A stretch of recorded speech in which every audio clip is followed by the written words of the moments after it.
மக்கள் அனைவருக்கும் அன்பான வணக்கங்கள். நேற்று தமிழகம் முழுவதும் தமிழக வெற்றிக் கழகம் சார்பாக எஸ்ஐஆரை எதிர்த்து ஆர்ப்பாட்டம் நடத்தியிருந்தார்கள். அந்த ஆர்ப்பாட்டத்திலே கலந்து கொண்டு பேசிய தமிழக வெற்றிக் கழகத்தினுடைய பொதுச் செயலாளர் என்று சொல்லப்படுகின்ற புசி ஆனந்த் அவர்கள், தமிழை தப்பு தப்பாக எழுதி வைத்து வாசித்திருக்கிறார். ஏய்யா உனக்கு தான் தமிழே வரலைல, நீ ஏன் உனக்கு என்ன மொழி வருதோ அந்த மொழியில நீ பேசிட்டு போ வேண்டியதானே? அதை விட்டுவிட்டு தமிழை எவ்வளவு அவமானப்படுத்த வேண்டுமோ, எவ்வளவு தவறுதலாக பேச வேண்டுமோ, எவ்வளவு உச்சரிப்பை கேவலமா உச்சரிக்க வேண்டுமோ, அப்படி நீ உச்சரித்துக் கொண்டிருக்கின்றாய்.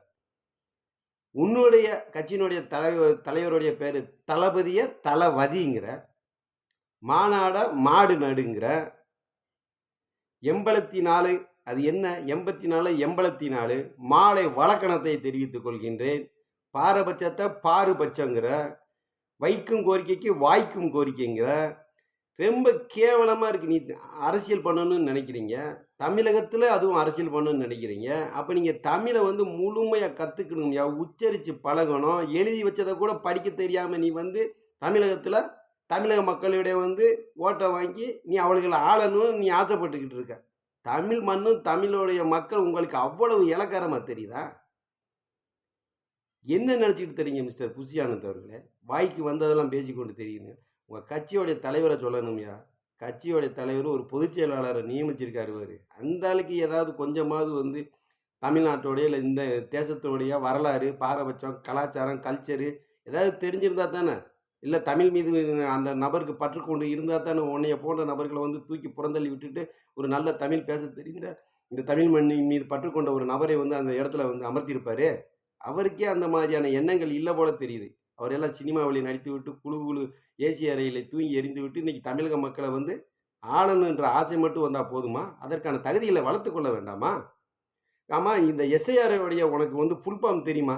ஸ்பெஷல் இன்டென்சிவ் ரிவிஷன் உனக்கு சொல்ல தெரியுமா? தீவிர வாக்காளர் பட்டியல் திருத்தன்னு உனக்கு சொல்ல தெரியுமா? எதுவுமே தெரியாத மிஸ்டர் புசி ஆனந்த் அவர்களே. பிற எதுக்கே நீ மைக்கை தூக்கிக்கிட்டு நீ ரோட்டுக்கு வர? ஏதாவது வழக்கு பதிவு பண்ணிட்டீங்கன்னா உடனே ஓடி தலைமறை வைக்கிற. நீ ஆர்ப்பாட்டம் பண்ணுற இடத்துல பொதுச்சத்தெல்லாம் சேதப்படுத்துகிற. உன் மேலே வழக்கு பதிவு பண்ணவொடனே நீ எங்கே இருக்கிறன்னு தலைமறை. நீ எல்லாம் எப்படி தமிழக மக்களுடைய நலனுக்கு நீ வேலை செய்வ? அவங்களுக்கு எப்படி போராடுவ? தமிழக வெற்றி கழகத்தை பார்த்தீங்கன்னா, இந்த திமுகவுடைய கொள்கைகள், கோட்பாடு என்னவோ அதை நோக்கித்தான் இந்த தமிழக வெற்றி கழகமும் வேலை செய்து கொண்டிருக்கின்றது. ஏற்கனவே ஒரு திராவிட முன்னேற்ற கழகம் தமிழகத்தை சீரழித்தது பத்தாதா? அதே கொள்கையை கொண்ட தாவேகா தமிழக வெற்றி கழகம் தமிழ் மக்களுக்கு எதுக்கு?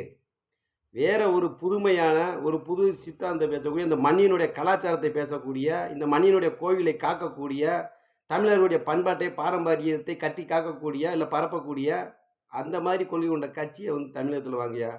அதுக்கு தான் இன்றைக்கி இந்திய தேசம் முழுவதும் பாரதிய ஜனதா கட்சி வலுப்பெற்று வருகிறது.